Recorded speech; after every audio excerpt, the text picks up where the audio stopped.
What if I told you that some of the greatest minds in human history didn't work in laboratories or universities, but spent their days arguing in marketplaces, napping under trees, and occasionally telling their students to go away and stop bothering them? Welcome to ancient Athens, 380 BCE. No smartphones, no coffee shops, no TED Talks. Yet this city produced philosophical ideas so powerful that we're still wrestling with them over 2,000 years later. Today, we're following Diogenes. No, wait, scratch that. We're following three different philosophers through their daily routines. Because, trust me, Greek philosophers were not all the same. One lived in a barrel and yelled at people, another ran an elite academy, and the third, well, he threw the best philosophical dinner parties in Athens. Let's start at dawn. The sun rises over Athens, and at Plato's academy, basically ancient Greece's first university, students are already gathering. But here's the thing, this isn't some dusty lecture hall.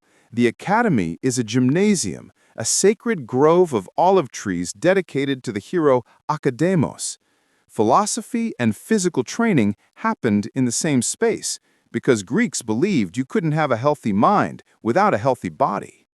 Plato himself is already awake. He's in his 60s now, having founded the academy about 15 years ago. His morning routine? A light breakfast, maybe some bread dipped in wine, some olives, a bit of cheese.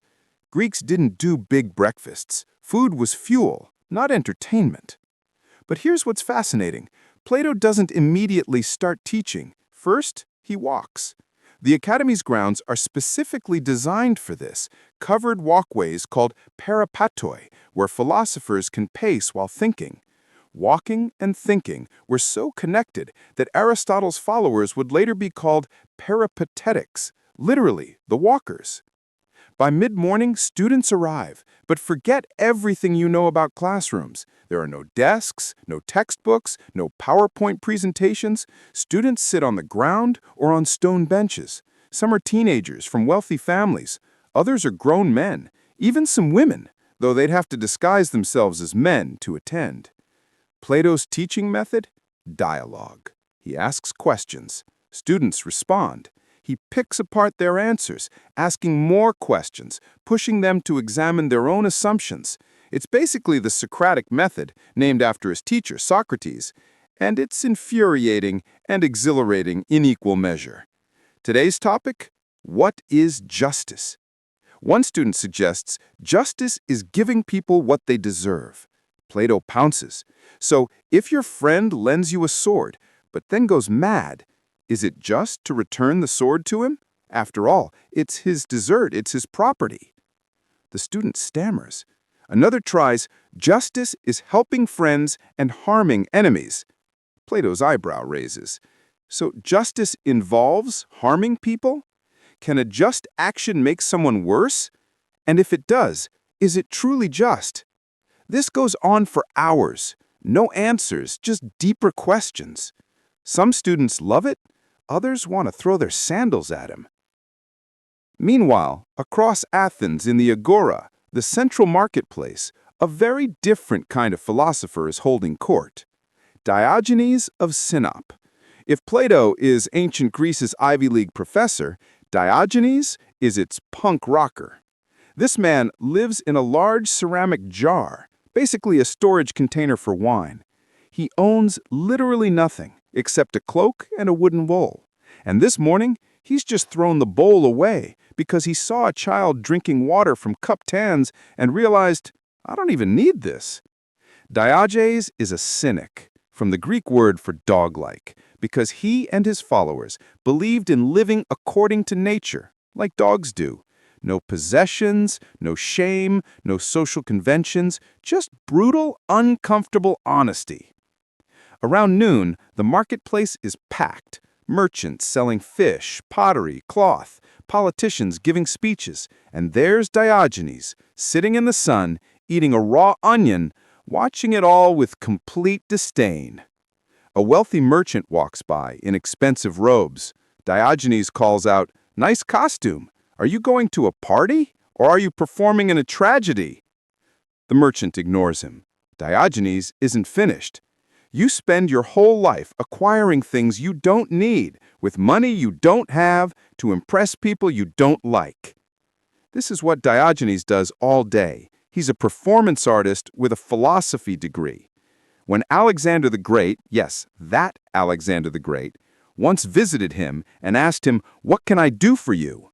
Diogenes replied, "Stand out of my sunlight." But here's what people miss about Diogenes. Beneath the trolling is a serious philosophical point. He's demonstrating that happiness doesn't come from wealth, status, or possessions. He lives with nothing and claims to be happier than the richest man in Athens. And you know what? He can't be proven wrong. By afternoon, Diogenes takes a nap in the sun. When someone criticizes him for sleeping in public, he says, "If there's nothing shameful about sleeping, there's nothing shameful about where you sleep." He's literally living his philosophy, and it's making people very uncomfortable. Which is exactly the point. As evening approaches, we move to the home of Aristippus, a wealthy Athenian hosting a symposium. Not a boring academic conference. Symposium literally means drinking together.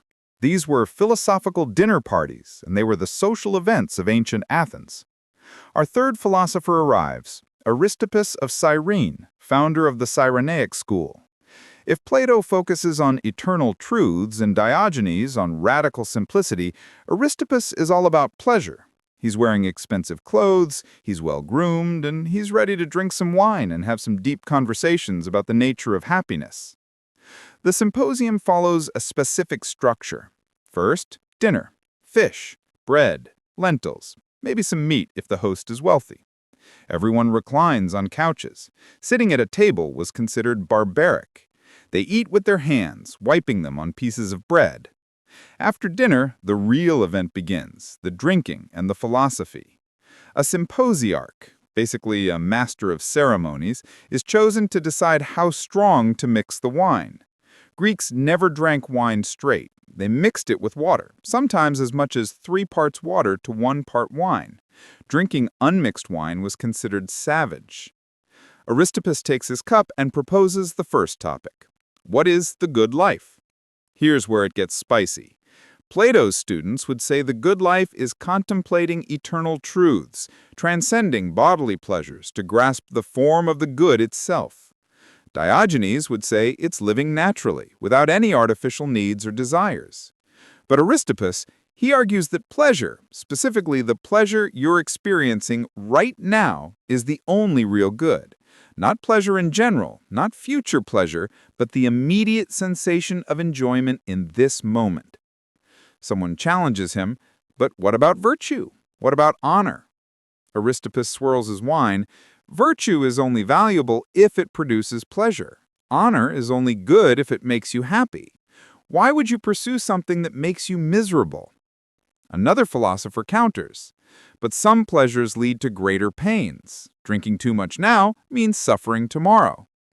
True, Aristippus nods, which is why wisdom is necessary, not to avoid pleasure, but to maximize it. The wise person knows which pleasures to pursue and how much. The conversation flows like the wine. They debate, they laugh, they quote poetry.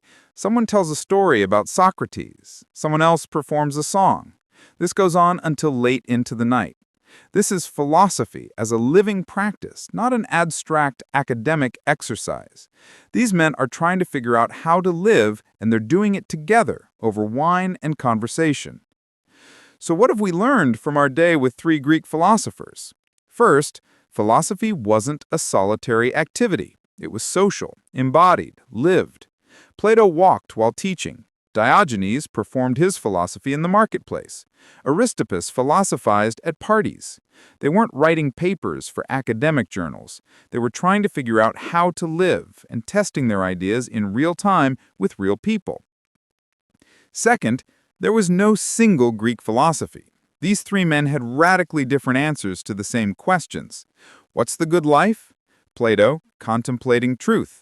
Diogenes, living naturally with nothing. Aristippus, maximizing pleasure. They all used reason and argument, but reached completely different conclusions.